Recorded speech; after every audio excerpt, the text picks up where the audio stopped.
Good afternoon, I'm Malcolm Jordan and this is your Midday News Fix for Thursday the 28th of March. 2 people have been charged over the discovery this month of horrific injuries deliberately inflicted on 2 Lower Hutt children's siblings. Ethan Manera reports. A man and a woman, both 25, will appear in court today on charges including failing to protect a child, wounding with intent to cause grievous bodily harm, willful ill-treatment of a dog, and selling cannabis. Police say the 4 and 5-year-old siblings are recovering well and remain in a safe place where they can be supported and cared for. The accused were held in custody overnight ahead of their appearance in the Hutt Valley District Court. Members of Auckland's queer community say vandals who whited out a rainbow crossing on Karangahape Road are homophobic cowards. Police are on the hunt for 3 people who poured white paint on the crossing at about 3:20 this morning. Bones works on K Road. As a queer person, I feel safe working on K Road, and I think the 2 crossings on K Road really just are a public show of K Road's acceptance. The University of Auckland has responded to accusations of segregation over a campus sign designating an area for Māori and Pacifica students. ACTS called it reminiscent of an ugly past New Zealand has left behind. A university spokesperson says its population of almost 45,000 has diverse needs and it responds with facilities, spaces and support. It says there are many designated rooms for different purposes. A 45-year-old woman's appeared in court from hospital accused of murdering a man in Hamilton's Rotatuna yesterday.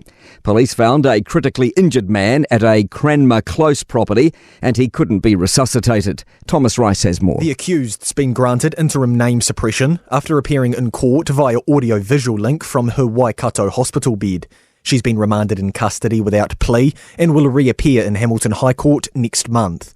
Police have confirmed the victim and accused were known to each other, and they expect to remain at the scene until tomorrow while they speak to witnesses.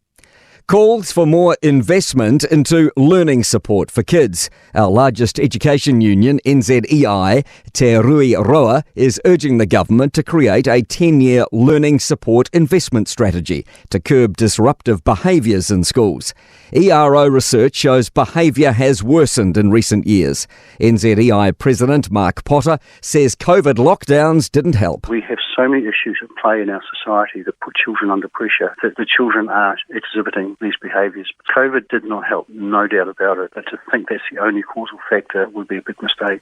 Cabinet has halted work on plans to make the Kermadec Ocean area a sanctuary, 10 years after John Key announced the project. The government's extending drought support to more parts of the country. It's expanding the medium-scale adverse event classification already in place for parts of Canterbury, Otago and the Upper South Island to also cover Northland, Taranaki, Manawatu, Whanganui and Greater Wellington. Up to $80,000 will be provided to a number of North Island rural support trusts.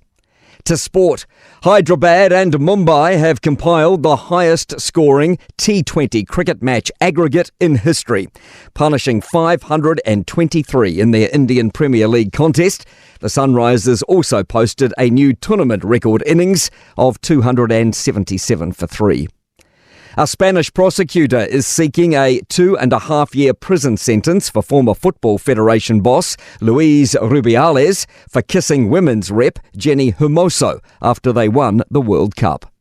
I'm Malcolm Jordan. That's your latest news fix. We'll be back with the next update at 5 p.m. from the Newstalk ZB newsroom.